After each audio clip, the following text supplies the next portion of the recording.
This lunatic killer's escaped from an insane asylum. He's got this long, sharp hook for a hand. So the girl, she gets all scared, right? And the boy, all hot and bothered, he gets pissed. Just shut the hell up! That's not the way it goes. Okay, the boy goes for help and the girl stays in the car. That's him! Behind you!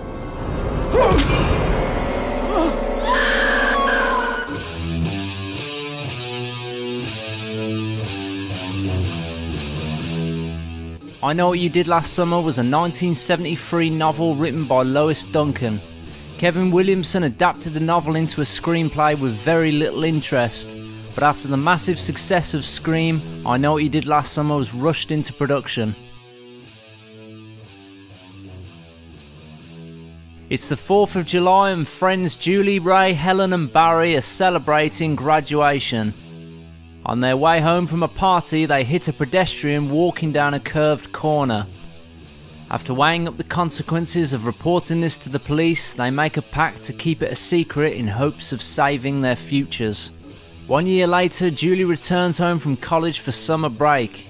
In the mail, she receives a letter stating, "I know what you did last summer." Julie freaks out and gathers up her old friends who are now separated, with the events of the previous year taking a toll on their lives. With more notes popping up, they find themselves being stalked by a hook-wielding maniac in their small seaside town.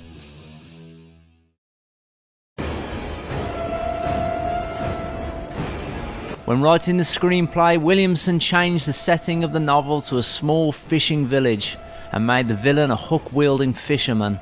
Characters were also added to raise the body count, such as Max, the policeman and Helen's sister. In the novel, it is not a man they hit but a boy on a bicycle, and do not attempt to hide his body by dumping him in a river. Instead, they make an anonymous call to the police of a body in the road. In the novel, Barry is not run over but shot in the stomach, nearly paralysing him. The killer seeking his revenge is the brother of the boy he hit on the bicycle. But for God knows what reason, Kevin Williamson changed the storyline to something way more confusing. In the film, the young man we see at the start chugging whiskey and flipping a silver coin is David Egan. A year earlier, he had been driving down that road with his girlfriend Susan Willis, and like the four friends, lost control of his car, skidding off the side into the water. Susan Willis was killed, but David escaped unharmed, and now he has come back to the scene of the accident on the very same day, mourning the loss of Susan by flipping a coin apparently. We don't see this, but David is then killed by Susan's father, Ben Willis, and thrown into the water. Ben takes his coin for some reason, which throughout the film he flicks when in close proximity to a character. Then he is hit by the four friends in the car. If anyone has any theory as to what the coin meant, drop a comment below. It's hard to understand why Kevin Williamson would make changes to the novel that confuse the story and in instances just don't make any sense. Why would the friends still attempt to dump the body in a lake if he was still alive? If the person is alive, there's no need to get rid of the evidence. In fact, why are they even confused to who is stalking them leaving notes? Barry clearly saw he was alive in the water as he swam away, but they believe he was dead. Does this guy look dead? Why not keep the killer as David's brother? It would make a lot more sense, and your killer wouldn't be a man in his 50s. And the whole Billy Blue story. I get that this was all done to throw Ray in as the possible killer, but Ray as the killer? What would his motive be? His guilt over murdering someone who he didn't actually murder drives him to murder his friends? Again, comment below on your explanation or theory on the Billy Blue subplot. Though the fisherman actually has good reason to be angry and exact his revenge on them. They did run him over and attempt to drown him when he regained consciousness. But what motive did he have to kill Max and Elsa? Obviously they need to raise the body count, but maybe they could have tied Max and Elsa in with the murder somehow. We'll be seeing you, Max. Yep. Lois Duncan was vehemently opposed to her book being reworked into a slasher film. This was due to the fact that her youngest daughter was murdered by an unknown assailant in 1989. Her original book wasn't that far from a slasher though. It's still a bunch of guilty teenagers being stalked and terrorised by a murderous man. It's just that nobody dies in her version.